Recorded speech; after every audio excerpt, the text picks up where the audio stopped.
So let's go to the first game, SMU against Miami in Dallas. I picking the Canes here. SMU lost last week to Wake Forest. This is going to be kind of an interesting for Miami. I think that SMU has some matchups that can sting them a little bit, but I just think that Miami will be too good. They slept walk through the first half against Stanford and then woke up and drilled them like they should have last week. Miami's just too good, although I'm starting to question how deep a run they can make, but they are a really good team.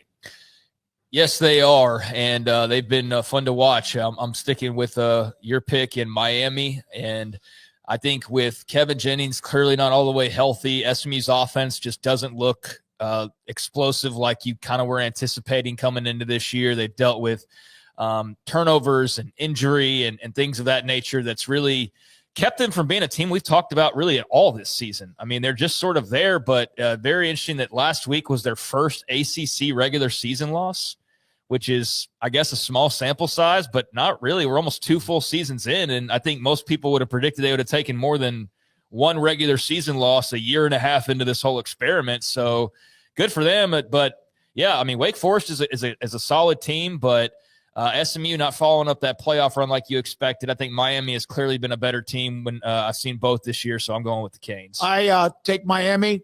Yeah, they're not perfect. They're not flawless, but SMU proved they're not either. I will take that. Game's up in Dallas at Ford Stadium, but I'm taking the Canes. Okay, next up, let's roll along. Texas Tech versus Kansas State. I know they have not beaten Kansas State in just a stretch, a minor little tiny stretch that their fans feel like is a never-ending hole of blackness. But I think that this Tech team is too good, and if they keep Barrett Morton healthy throughout this game, I think they will beat a Kansas State team, which is improving but still choppy. I think they've just got too much for the Wildcats. Craig? This is definitely a hornet's nest that I think Texas Tech will be walking into, but I'm taking the Red Raiders. Barrett Morton's back. He's a really good quarterback. I know there's always the kind of, is he going to stay healthy? But he's healthy enough to play, so I can't sit there and go, well, and predict his injury, right? Like you can't go off of, well, could he, would he, should he? So he's there. He's ready to play. They've lost a couple of other key players here recently, but I still think they're ultra talented and a good football team all the way around. And I think that they've kind of almost turned from the overwhelming favorites to the team that's got their back against the wall a little bit, which I think might be a better suit for them to be wearing. So I think they're going to be feisty rolling into Manhattan and definitely starving for a win against a K-State team that has given them a lot of trouble. So I'm going to go with Tech here, but K-State has been getting better, and this would be a really good win for them if they could pull it off at home. It wouldn't erase all the frustrations from earlier, including the loss to Iowa State and the blocked field goal loss to Baylor. I'll take Tech. One of the things you got to be careful about is when you say if they can keep somebody or if they can do this, because we don't know because of what's happened. I think Barrett Morton comes back and plays really well. K-State did seem to get themselves right, but I'm still taking the Red Raiders. It is hard to imagine, but you have these series, and this was one they play quite a bit, but it has been since 2015 since they won that game, and that was 59-44 Tech back in 15. I guess that was a Mahomes time period, wasn't it? What year? 15? Right about then. Yeah, I'm trying to think. I think that was Mahomes. Yeah. And I think the thing with like talking about the if, and I don't know if you're speaking to me or just in general, but that was kind of the point I was making is I can't sit there and go, well, let me count in that Barrett Morton could get hurt. It's like, no, he's healthy. Like we're acting as though he's going to play the whole game. Then yeah, give me Texas Tech. But yes, there's very much that concern that he's not going to be healthy the whole way. Yep. No, I'll take Tech. I do think that despite what happened and in some of what they've gone through, they are still playing really good defense. Mm-hmm. And I think that defense travels. All right, next up, let's roll along here. Cincinnati against Utah. Utah's 10.5-point favorites in this game. Their defense is really good. I'm just not buying it. I think Utah is like Craig likes to say, they're fine. They're potentially good. They're fine. But I really like Cincinnati. I really like Sorsby. He's healthy. Devin Dampier is going to play, but he's not been consistently healthy. I'm taking Cincinnati late at night on the road. I know this is a bit of a swing, especially given the fact that Utah's 10.5-point favorites, but I think Vegas is wrong here. I think Cincinnati wins this game. All right, and this will be where either you pick up another game on me or I pick up another game on the lead over you, because I'm going Utah at home late Saturday night, whether it's Devin Dampier or we get some Bird Ficklin action. I think this is a great little matchup. I hope there's a nice audience for it. But, yeah, while I do say fine, and when I say fine, I do mean like they're fine. I think Utah's better than just fine. I do think they're better than just fine. I think Cincinnati's better than fine as well.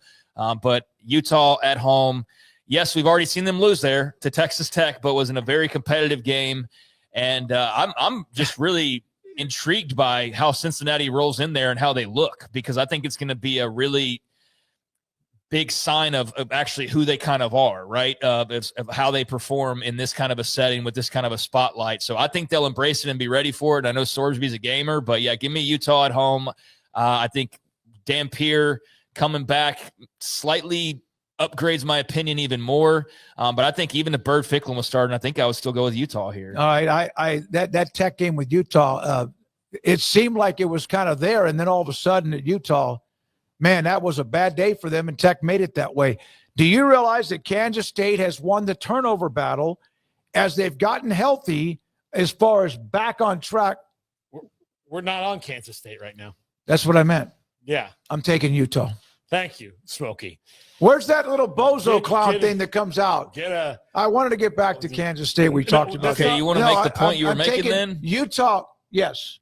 They've won the turnover battle the last two when they've won twice. They're 7-1. That's a big number. Yeah. All right, shut up. This that game's in Salt Lake City. We're trying to keep this one tight. There we go. Trying to keep this segment tight. All right. Oklahoma at Tennessee in Knoxville. Oklahoma is just sputtering right now, and look, Tennessee's not a team that's immune to sputtering themselves. I just think that at home, the way that Oklahoma's been playing lately, although they do appear to be finding something in the running game outside of John Mateer, so that's good news. But I think that Tennessee wins this one just because Oklahoma the last couple weeks just hasn't looked complete. Well, they got a lot of injuries. The offensive line, they don't have stellar quarterback play. So I'm taking Kansas State to win this game because K-State is but in all seriousness, you're out of the will. I'm taking Tennessee. I think being at Neyland's a big deal, but I also think that, Oklahoma's had some struggles. And after giving them the big pick last week, I'm not entrusting losing another game because of them. And that one was at home. And that one was – I felt much better about than them rolling into Knoxville and getting a win against old Josh Heupel there. So, yeah, give me the last quarterback to win a national championship of Oklahoma to go beat Oklahoma this Saturday. By the way, Tennessee has 2 losses. Both of them were teams in the top 10 at the time with Georgia and then recently Alabama. This is a top 20. Those 2 scrubs? Yeah. So they haven't – who have they beaten?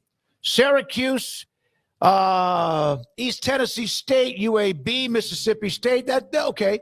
Arkansas and Kentucky. Yeah, it's not very impressive. But it's at home, and Oklahoma still looks to me like they're just not right.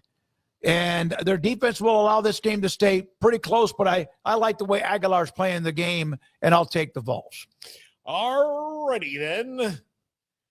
Vandy at Texas. Oh, look at Andrew doing the horns down. Damn it. We're going to get a penalty flag. Jeez. Look, let Andrew spread his wings and fly. No. Let's be respectful. Yeah. So I'm taking Vandy. I think they're the far better team. Texas is talented but not good. There's a difference between that. They're very good on defense. They're not good on offense. Vandy is out for blood. We're not sure about Arch Manning. I think that the Doors take this one. I'm going Vandy. I'm taking Texas. So turn that horn right back upside the way that it's supposed to be. I'm taking Texas here. There's a lot of question marks, obviously. He turned Vandy upside down. Oh, okay, good. Well, yeah, if you're going to dish it one way, you need to dish it all ways. So, yeah, I appreciate that. So looks almost like the Arizona Diamondbacks logo. That's what I thought for a second. Yeah. Give me Texas at home. I don't have a lot of confidence in this, fellas. I'll tell you right now because I don't know what to expect from Texas given week to week other than Ryan Niblett will probably run a punt back when they need it the most and look like they're completely out of it to save their bacon and then send it to overtime or something, and their defense will get a goal line stand of some sort on a huge series and keep them in the ball game. But Yeah, I mean, Texas just seems to keep finding a way to win. It's not always impressive, but I think that Vandy's been on a little bit of a magical run, and I just don't anticipate them rolling into Austin and continuing this streak of top 25 wins. I think that's going to come to an end at the hands of the Longhorns and create a really interesting conversation about this SEC race on the other side of this weekend. Yeah, you know what? You got to give them credit. They find a way to win because they could be dead in the water with any of the losses that they got wins with Kentucky and then Mississippi State. I think I think that if Arch plays or not, that the UT offense woke up in time for them, thank God. And I just think that they'll play better. I think Vanderbilt's good. But if this game is a low-scoring game, then Texas is in trouble. I think UT will score enough to be just fine, in a good way fine.